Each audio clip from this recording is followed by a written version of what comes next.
ബംഗാളിൽ തൃണമൂൽ കോൺഗ്രസ് നേതാവിനെ വെടിവെച്ച് കൊലപ്പെടുത്തി സ്റ്റൈൻ ചൌധരിയാണ് കൊല്ലപ്പെട്ടത്. മുർഷിദാബാദിലാണ് സംഭവം. ബൽറാം നെടുങ്ങാടി ഡൽഹിയിൽ നിന്ന് വിവരങ്ങൾ നൽകും. ബൽറാം, എപ്പോഴായിരുന്നു ഈ സംഭവം നടന്നത്? ഈ സംഭവത്തിന് പിന്നിൽ ആര് എന്നത് സംബന്ധിച്ച് ഇപ്പോൾ എന്തെങ്കിലും വിവരം ലഭിച്ചിട്ടുണ്ടോ?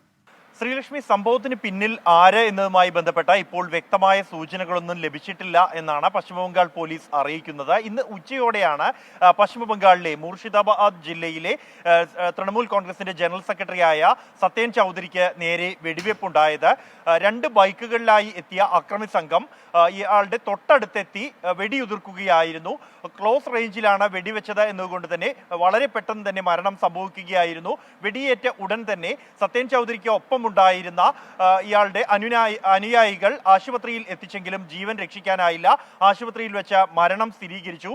ഈ സംഭവത്തിന് പിന്നിൽ ആര് എന്നതുമായി ബന്ധപ്പെട്ട തൃണമൂൽ കോൺഗ്രസും ഇതുവരെയും ആരോപണങ്ങൾ ഒന്നും തന്നെ ഉന്നയിച്ചിട്ടില്ല. നേരത്തെ കോൺഗ്രസിന്റെ പ്രദേശത്തെ നേതാവായിരുന്നു സത്യൻ ചൌധരി.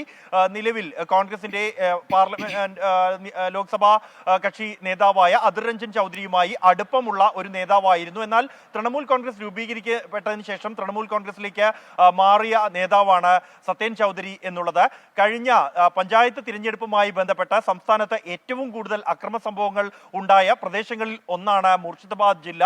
പ്രദേശത്ത് തുടർച്ചയായി ഈ രാഷ്ട്രീയ ഏറ്റുമുട്ടലുകൾ തൃണമൂൽ കോൺഗ്രസും CPIM-ഉം ഒപ്പം തന്നെ തൃണമൂൽ കോൺഗ്രസും BJP-യും തമ്മിലുള്ള സംഘർഷങ്ങൾ തുടർച്ചയായി ഉണ്ടാകുന്നുണ്ട്. സംസ്ഥാനത്തെ ഈ മൂന്ന് പാർട്ടികൾക്കും ശക്തമായ സാന്നിധ്യം നിലവിലുള്ള ഒരു പ്രദേശം കൂടിയാണ് എന്നതുകൊണ്ട് തന്നെ അക്രമ സംഭവങ്ങൾ തുടർച്ചയാണ്.